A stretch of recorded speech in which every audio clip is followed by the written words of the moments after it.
El Señor de las Moscas suele tratarse como la prueba de que, sin normas, todos acabaríamos convertidos en salvajes. Pero hay un problema. Esto no es un experimento. Es una fábula diseñada por un profesor británico al que la guerra le había roto una idea muy concreta de la civilización. Entonces, ¿qué queda del libro si dejamos de leerlo como una sentencia sobre toda la humanidad? A mí me atrapó mucho más en su primera mitad. Y esa diferencia explica mis 3 estrellas. Hoy vamos a entrar en la isla sin destripar el viaje. Veremos qué situación plantea la novela, qué cambió la guerra en William Golding, contra qué tipo de aventura estaba escribiendo y por qué una historia tan directa puede seguir provocando lecturas opuestas. Después os contaré dónde me funcionó, dónde se me hizo demasiado visible su mecanismo y para qué lector creo que merece la pena. Vamos con la intro.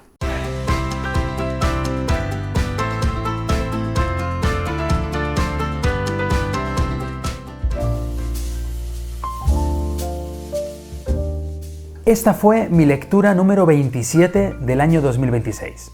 La empecé el 11 de julio, la terminé el 14 y entré sin saber absolutamente nada del argumento. Eso fue una ventaja. El Señor de las Moscas tiene una de esas premisas que la cultura popular ha repetido tantas veces que parece que todos nacemos sabiéndola. Yo pude descubrirla al mismo tiempo que los personajes. Leí la edición de Alianza Editorial, traducida por Carmen Vergara. Son 249 páginas y el ejemplar tiene una cubierta muy reveladora, una caracola junto a un palo afilado sobre la arena. Orden y amenaza en la misma imagen. La primera mitad fue la que más me interesó. Golding abre preguntas muy claras, coloca pronto las reglas y hace que seguir leyendo resulte muy fácil. No tuve que vencer una prosa difícil ni una entrada lenta. La cuestión fue otra. Cuando el dibujo de la fábula empezó a verse con demasiada claridad, parte de mi curiosidad dejó de ser sorpresa y se convirtió en confirmación. Pero antes de valorar ese recorrido, hay que entrar en la isla con la misma poca información con la que entré yo.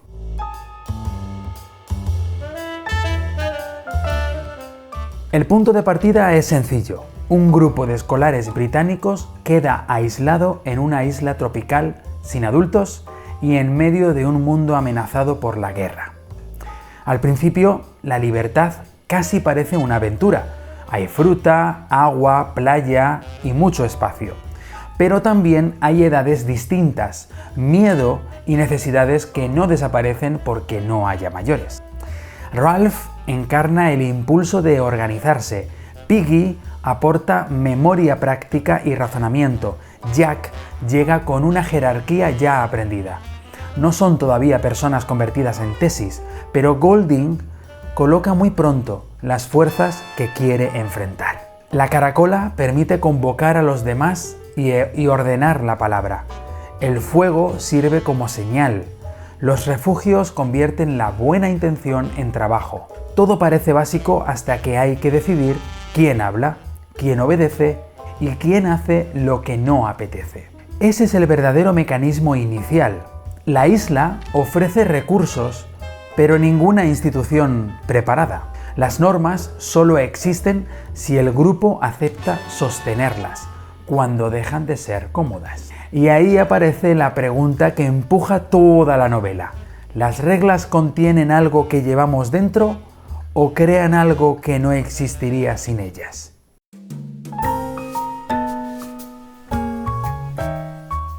Para entender por qué Golding pone precisamente a escolares británicos en esa situación, su biografía importa mucho más que una lista de fechas. William Gerald Golding nació en Cornualles en 1911. Empezó estudiando ciencias naturales en Oxford y terminó orientándose hacia la literatura. Esa doble mirada, el orden de lo observable y la pregunta moral, atraviesa muchos de sus libros. Fue profesor antes y después de la Segunda Guerra Mundial. En 1940 se incorporó a la Royal Navy y participó en operaciones navales, incluido el desembarco de Normandía. La guerra no fue una anécdota que después decorase su obra. En su ensayo Fable, Golding explicó que aquella experiencia destruyó su confianza anterior en la perfectibilidad social. Había visto lo que una persona podía hacerle a otra. Cuando regresó a las aulas, además, conocía a los escolares no como símbolos abstractos, sino como grupos reales con alianzas, crueldades, humor y jerarquías. Publicó Lord of the Flies, o Señor de las Moscas, en 1954, a los 43 años, después de varias negativas editoriales. Fue su primera novela. Luego llegaron, entre otras, The Inheritors, The Spire and Rites of Passage, que ganó el Booker en 1980. En 1963, Peter Brook la llevó al cine con un reparto no profesional y una puesta en escena de apariencia casi de documental. La adaptación demuestra lo pronto que aquella fábula se convirtió también en una imagen cultural. El Nobel de Literatura llegó en el año 1983 y el título de caballero en 1988. Pero su libro más famoso nació antes de todo ese prestigio, de un profesor que volvía de una guerra y desconfiaba de los relatos demasiado limpios.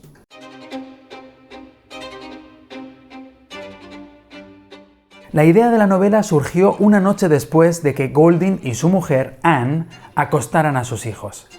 Habían estado leyendo una de aquellas aventuras sobre niños en islas donde los buenos y los malos parecían recortados en papel.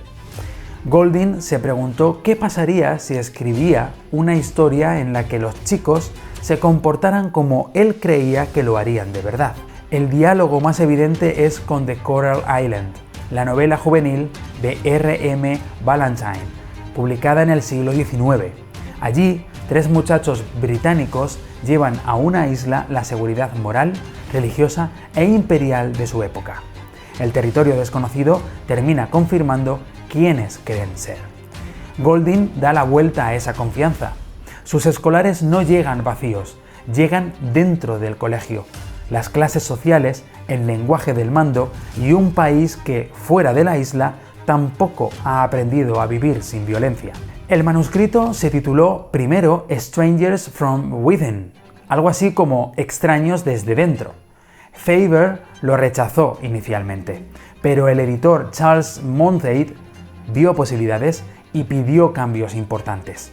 El comienzo explícito sobre la guerra atómica desapareció y la historia empezó mucho más cerca de la acción. El título definitivo también cambió y esa transformación editorial afinó el libro. Menos explicación previa, más isla, más símbolos y una pregunta moral que debía sostenerse sola.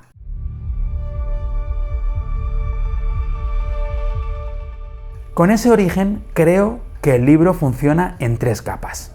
La primera es el poder, en donde Golding no pregunta solo quién manda, sino por qué los demás reconocen una autoridad.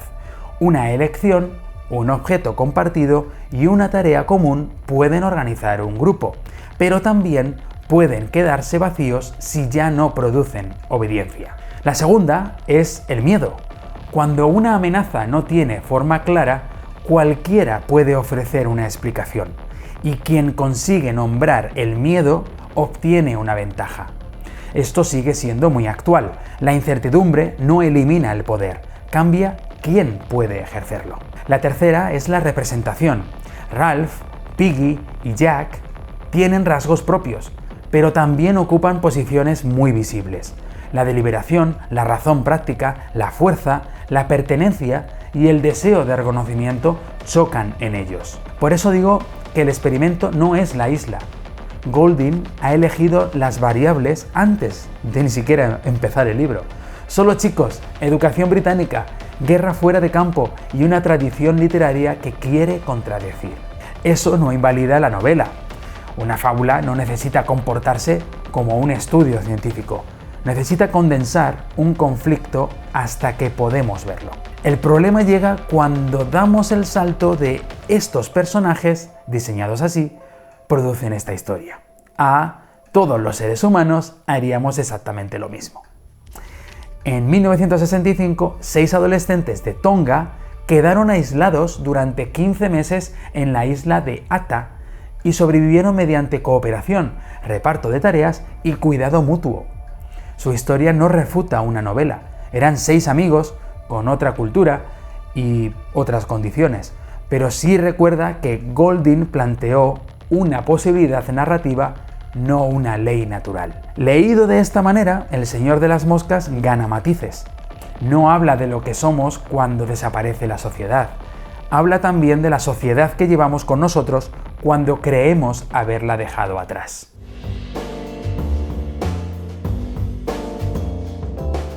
Leída hoy, la novela tiene una enorme ventaja. Su forma es muy legible. La prosa de la traducción de Carmen Vergara no me puso barreras y cada objeto importante entra pronto en el campo de juego. También tiene un ritmo compacto. Son 249 páginas y yo la terminé en 4 días. La tensión nace menos de descubrir un secreto que de observar cuánto puede aguantar una estructura antes de deformarse. Pero esa claridad tiene un precio.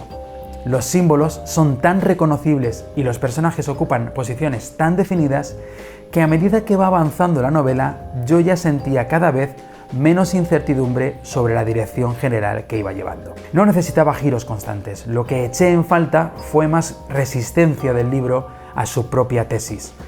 Algún espacio donde los personajes desbordaran el papel que la fábula les había asignado. Eso explica por qué puede leerse de 2 maneras casi opuestas. Para algunos, la precisión simbólica le da una fuerza inolvidable. Para otros, convierte parte de la experiencia en una demostración demasiado guiada. Yo estuve en medio. Reconocía lo bien construida que estaba la maquinaria, pero veía sus engranajes antes de que terminara de moverme.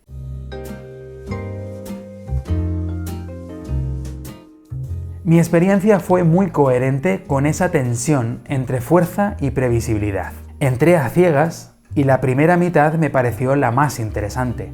Disfruté el descubrimiento de la situación, la facilidad con la que Golding plantea preguntas morales y esa atmósfera que pasa de aventura a inquietud sin necesitar una prosa complicada. También me gustó que sea un libro breve y discutible.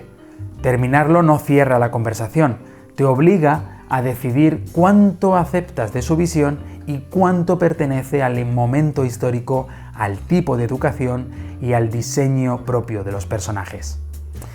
Lo que redujo mi conexión fue que la segunda mitad ya no me produjo la misma curiosidad. La fábula se vuelve más insistente y yo sentía que muchas escenas confirmaban un movimiento que yo ya había entendido anteriormente. No fue un problema de cansancio ni de una lectura interrumpida. Lo leí del 11 al 14 de julio. 3 días, no es nada, 4 días. Y además con continuidad. Mi distancia estuvo en la forma. Admiraba la idea más de lo que me sorprendía su desarrollo. Por eso le puse 3 estrellas sobre 5. No es una nota de indiferencia. Hay una premisa potentísima, imágenes que se quedan y un debate que sigue vivo 70 años después. Pero mi valoración también reconoce el límite. Como experiencia narrativa, me interesó más cuando todavía no veía con claridad el camino completo de su demostración.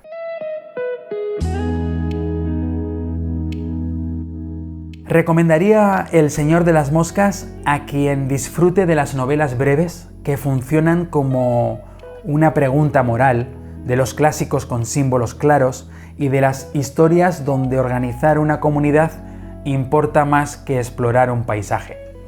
También me parece una buena lectura para un club.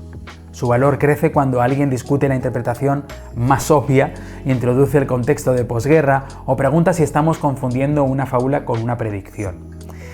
La advertencia es sencilla.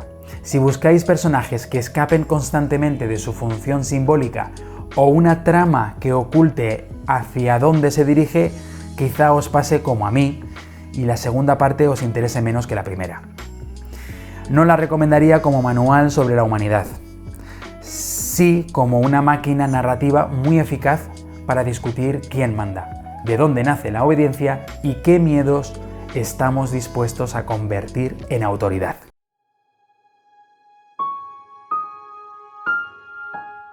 ¿Qué queda entonces cuando dejamos de tratar esta isla como un laboratorio? Queda una fábula incómoda sobre personas que no empiezan de cero. Llevan consigo la escuela, el miedo, la necesidad de pertenecer y los modelos de poder que han aprendido de los adultos. Queda también un libro muy directo, capaz de producir una conversación enorme con muy pocas piezas. Esa es, yo creo, su mayor fuerza y para mí también su límite. El mecanismo se ve tan bien que terminó sorprendiéndome menos de lo que esperaba. Por eso, mis 3 estrellas no niegan su importancia. Dicen algo más concreto. La primera mitad me atrapó, la segunda confirmó demasiado pronto la lectura que ya había construido. Y ahora yo os pregunto a vosotras y vosotros, ¿creéis que una fábula debe dejar espacio para contradecir su propia tesis? ¿O precisamente su fuerza está en no hacerlo? Os leo en los comentarios.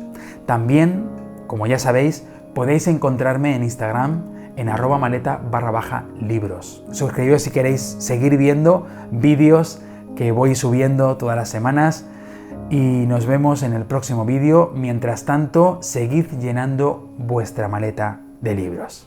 ¡Chao!